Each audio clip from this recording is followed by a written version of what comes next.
Please help me, please!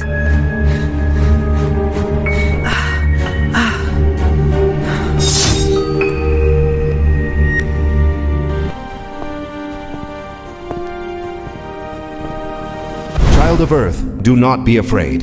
You are not here by accident, nor are you forgotten. This place is not for terror, but for truth.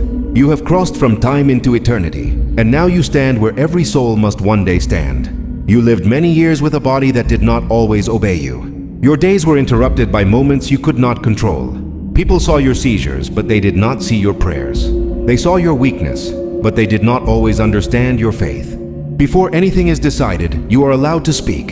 Heaven listens carefully to those the world misunderstood. I don't understand where I am. Everything is so bright. I remember being scared. Then nothing. All my life people said different things about my condition. Some said I was cursed. Some said I didn't have enough faith. Others said God was punishing my parents through me. I tried to believe in God, but sometimes during seizures I couldn't even pray. Sometimes I woke up not knowing where I was. Angel, am I here to be judged for something I couldn't control? That question has echoed through heaven many times, child. And today, it will be answered clearly, not by opinions, not by fear, but by the voice of God Himself. But first, tell me this. When your body failed you, where did your heart turn? I was scared a lot.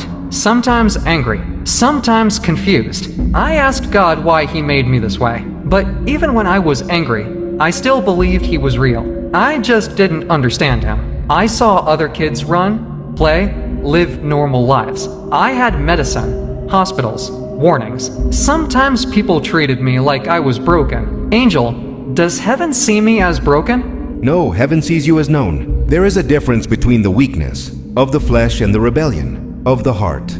Your condition was not a moral failure. It was a human limitation, and heaven never confuses the two. Now, the judge himself will speak. Child, lift your head. I have never spoken to you in anger. Before you formed words, I knew your thoughts. Before your first seizure, I numbered your days. Before the world questioned your worth, I established it. You asked if heaven sees you as broken. Listen carefully. Man looks at the outward appearance, but the Lord looks at the heart. -1 Samuel 16:7. Your illness was not a sentence. It was not proof of lesser faith. It was not evidence of abandonment. It was part of a fallen world where bodies fail, but souls remain accountable only for what they choose, not what they endure. But God, people said if I had enough faith, I would be healed. When I wasn't, I felt like I disappointed you. Sometimes I wondered if you were far from me when my body shook and my mind went dark. Were you there when I couldn't speak? When I couldn't think?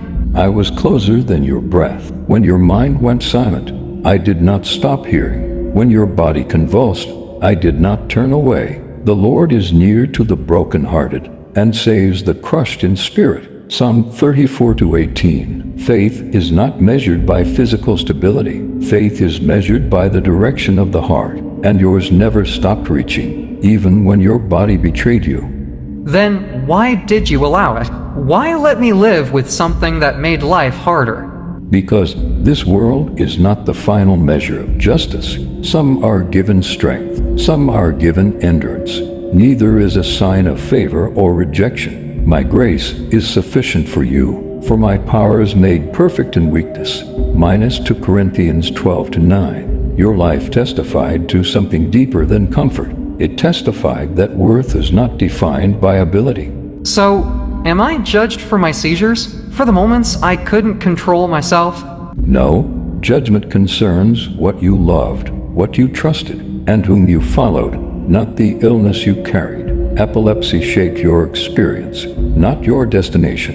Child, many on earth struggle to understand judgment. They confuse weakness with rebellion. They confuse illness with disobedience. Today, heaven will correct that confusion. Before the throne, every soul is measured by light received, not by burdens imposed. That is why you must hear this clearly, not only for yourself, but for those still living who misunderstand God's justice. Tell me, when your seizures came, did you choose them? No, they came without warning. Sometimes in class, sometimes while sleeping, sometimes even in church. I hated them. They embarrassed me. They scared my parents. I never wanted them. And when your mind went dark, were you aware of what you said or did? No, I would wake up confused. People would tell me what happened. I couldn't remember. Sometimes I cried because I didn't know if I did something wrong. Then let heaven declare what earth often forgets. I do not judge what the will did not choose. Sin requires consent of the heart. Accountability requires awareness. To whom much is given, much will be required. Luke 12:48, where there is no capacity to choose, there is no guilt assigned. Your condition limited your body, not your conscience. But, Goddard, what about the moments when I was angry? When I questioned you? When I felt bitter seeing others live freely? Questioning is not rebellion. Pain is not disbelief. The Psalms are filled with cries, doubts, and confusion, and yet they are holy. Pour out your heart before Him. God is a refuge for us. Psalm 62:8. I measure the direction of your heart, not the turbulence of your emotions. Many falsely believe that heaven expects perfection from broken bodies. That belief has crushed many tender souls. But heaven expects honesty, not performance. Child, did you cling to evil? Did you love darkness? Or did you seek truth even through suffering? I wanted to be good. I wanted to trust God, even when I didn't understand Him. I didn't turn away from Him. Then understand this. Suffering did not disqualify you. It refined you. Hear this carefully, child, and let the world hear it through you. Salvation is not earned by physical strength, mental clarity, or uninterrupted consciousness. Salvation is rooted in trust. Let the little children come to me, and do not hinder them, for the kingdom of heaven belongs to such as these. Matthew 19:14. Your illness did not place you outside my grace. In many ways, it placed you closer to it. But what about people who say suffering means God is angry? That sickness proves something is wrong spiritually. That teaching is incomplete and often harmful. Did I condemn Job for his suffering? Did I accuse the blind man of sin before healing him? Neither this man nor his parents sinned, but this happened so that the works of God might be displayed in him. John 9:3. Suffering is not always punishment. Sometimes it is a platform where my mercy is revealed. So, where do people like me go after death? They go where truth, mercy, and justice meet. I judge souls, not diagnoses. I weigh hearts, not medical histories. The Lord is righteous in all His ways and faithful in all He does. Psalm 145:17. No one is cast away because of a condition they did not choose. Let every parent, teacher, preacher, and believer hear this. Heaven does not abandon the vulnerable. Heaven defends them. Then, am I safe? You are known. You are heard. You are not forgotten. Child, you have learned that suffering is not condemnation. But now heaven must address another question, one many ask in silence. Does suffering end with death? Or does God restore what was taken? Many on earth believe heaven is merely escape. But heaven is also justice, completion, and reward.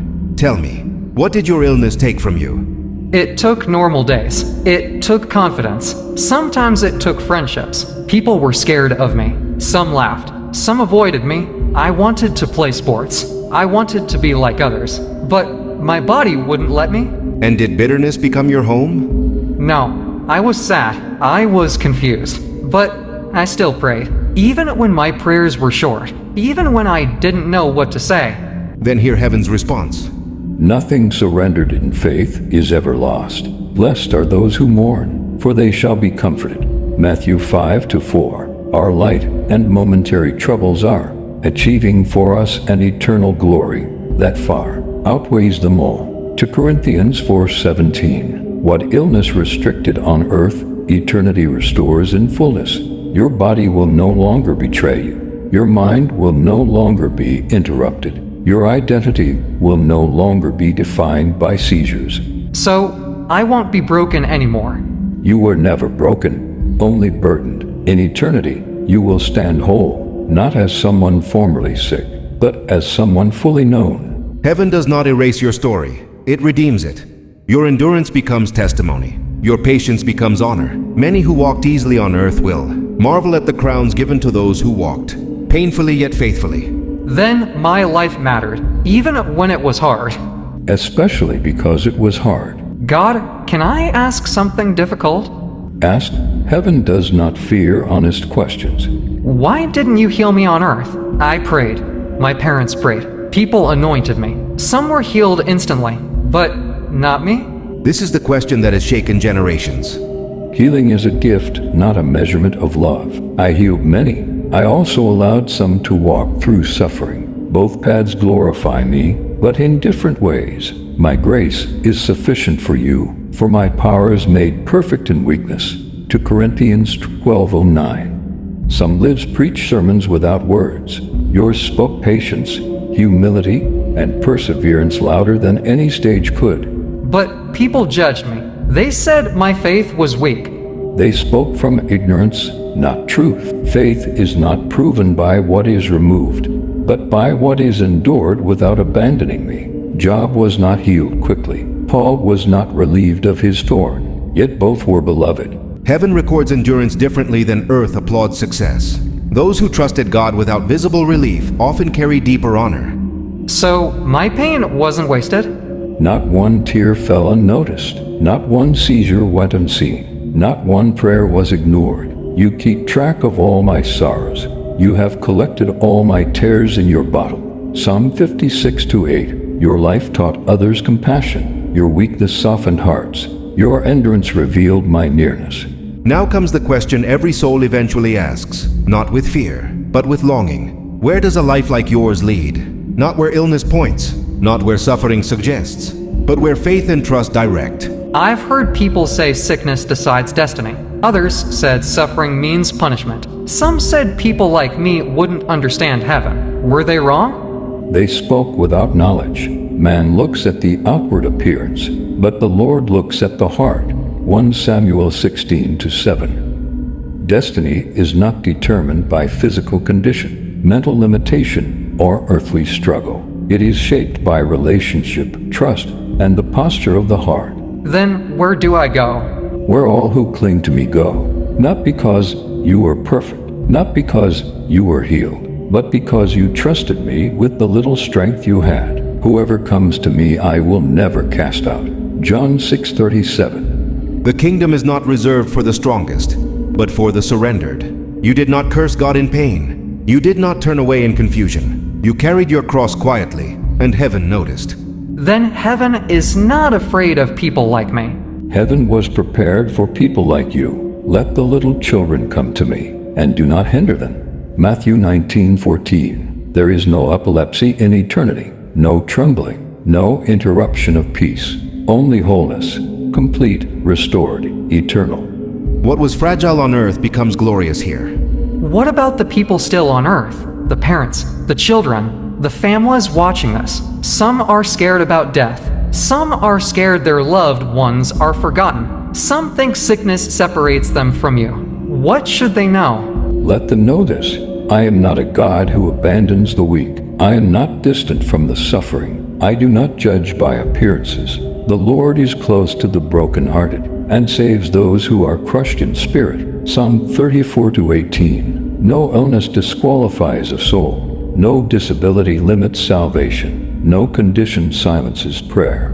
Tell them heaven is not earned by strength, but entered by grace. And tell them this also. Today, if you hear his voice, do not harden your hearts. Hebrews 3:15. Life is fragile. Time is brief. What matters most is not how long you lived, but who you trusted. Let those watching reflect. Let them draw near while there is time. Let them choose love over fear, faith over assumptions. And if this message has stirred their hearts, let them stay connected, so truth may continue to reach others.